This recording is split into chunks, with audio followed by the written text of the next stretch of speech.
Hi, my name is Rick Howell. I'm a TV guy, and this show is called Talk Back to Television. It's about the business of television, how we make the programs, how we distribute the programs, and mostly how we pay for the programs. Because if we can't pay for the shows, there's nothing to watch. Stay tuned.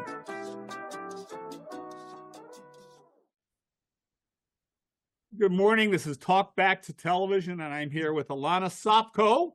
And when we're not talking about pierogi and vegetables, we're talking about television. Elana, how are you? I'm well. How are you? I'm very well, thank you. So we've been yapping for a while, and like me, Elana's been knocking around the TV business for a while. She was at A&E, she was at WWE, she was at ESPN, and most recently, she was at Chicken Soup for the Soul. And so as the businesses have evolved over time, she's been right in the middle of all that. So let's talk about what the businesses are evolving into. How's the business changing for all of us? And how can we make money? Because I know an awful lot of people who aren't making the money in television these days. What can we be doing? Well, that's a lot of questions all in one, but I will tell you that the changes are happening in a way are innovative and interesting and new, and in many ways not all that different than the way the media industry has been evolving all this time for decades. Mm-hmm.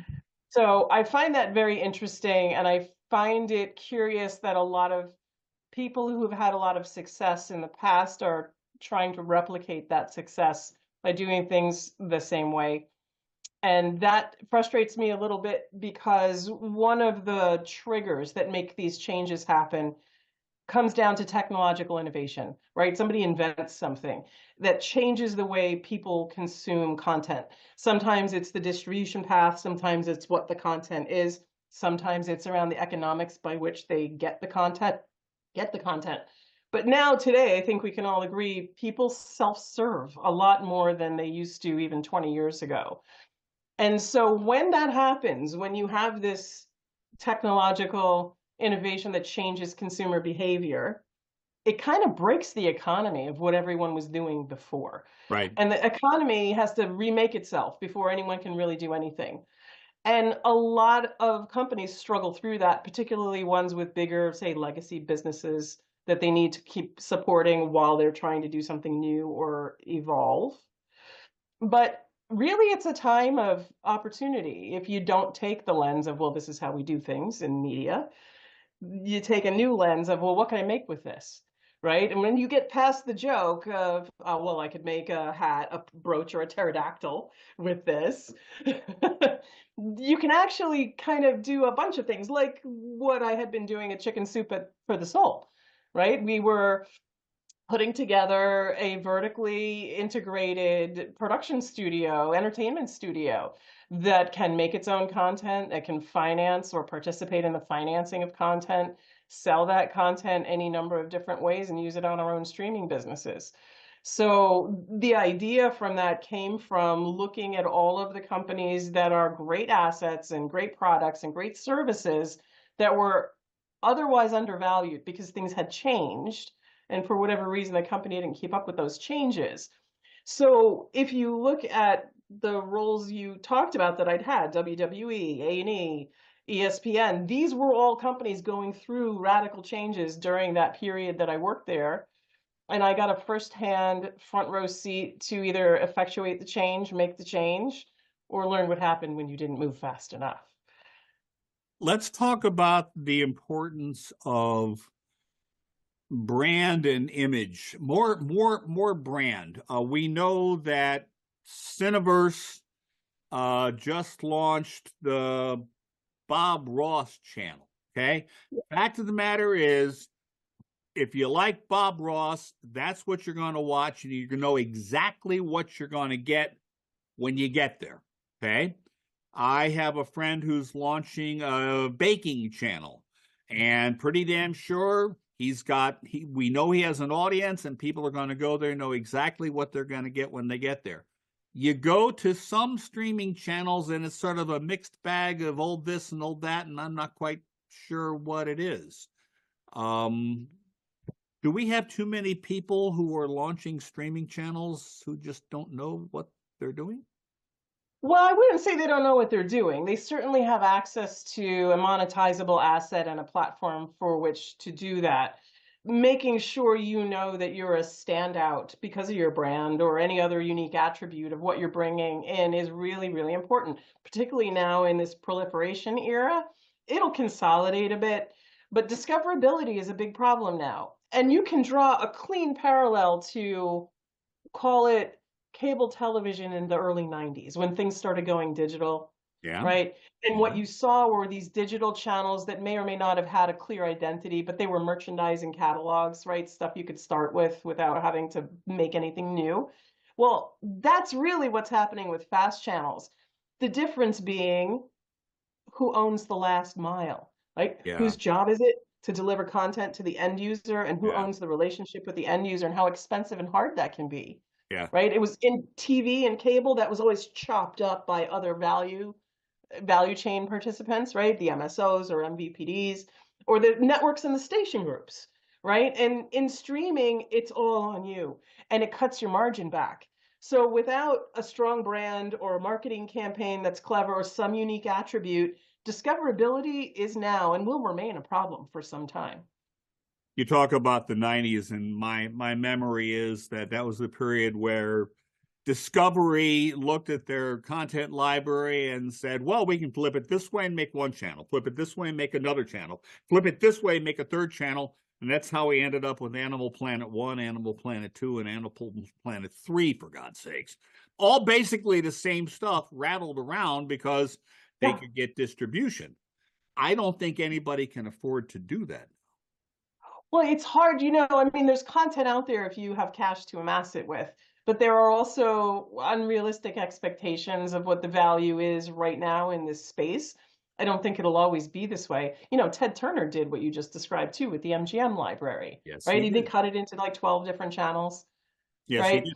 And And so and we now didn't, we and now we see Disney. Now Disney's going to be doing an interesting thing.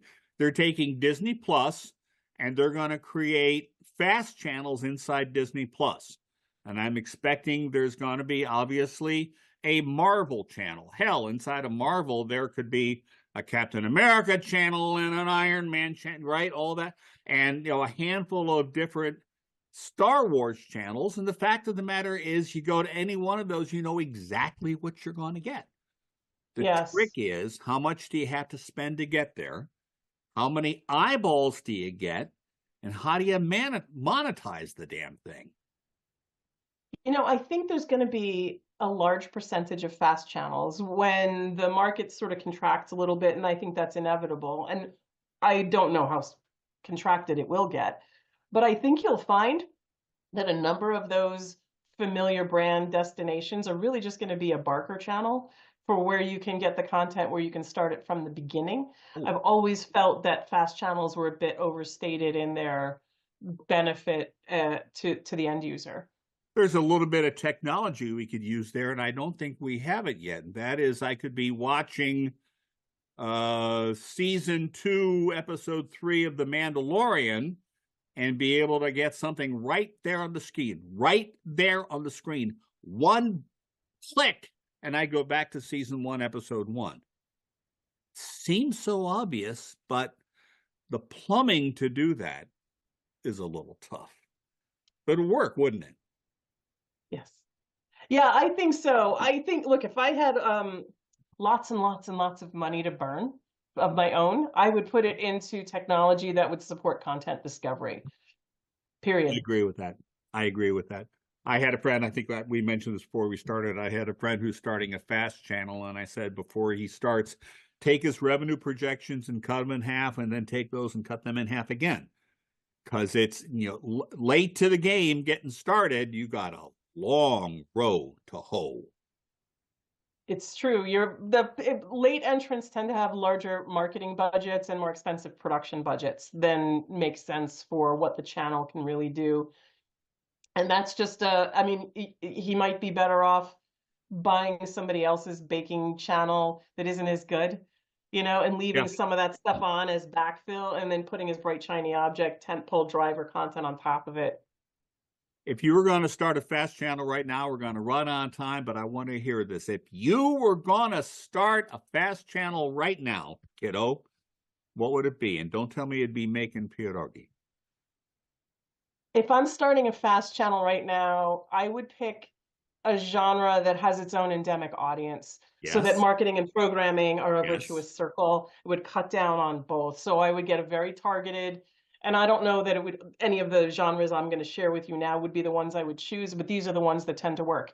Action sports, Yep. paranormal, right? There's this whole like endemic audience is very passionate about it. You know, you'll keep them, you know how to reach them, you can reach them through other avenues. So it's sort of the customer acquisition, customer retention costs are very, very low. And then you can produce content, particularly action sports, isn't super expensive to Yeah, produce yeah, either. yeah. You know, you came out of A&E, which had a channel called the History Channel, which for the life of me, I don't know why they call themselves that anymore, except that's how the guides are created. I think right inside the History Channel is a built-in fast channel for Ancient Aliens. They got 17 seasons of the damn thing. Oh, They just yeah. run them, right? That content performs, I mean, when I worked there, that kind of content, they used to run it on weekends and it performed very, very well for the Yeah, channel. So I absolutely. absolutely agree. And that's one of the curiosities about why I might actually invest in something like that if I There was you going to go. launch a fast channel of my own. All right, so now we're going to see a fast channel with Ancient Aliens growing habanero peppers and making pierogi on Christmas Eve with the family. That Yeah. sounds like the perfect solution. Actually, you know what? That would work in my family. Alana, Well, it's our whole lives. We're not just professionals, I right? We get have it. whole lives. We eat pierogies. We eat pierogi, not pierogi. Pierogi. Anyway, Alana, thank you very much for your time. We'll catch everybody next week on Talk Back to Television. Bye bye. Thanks for having me.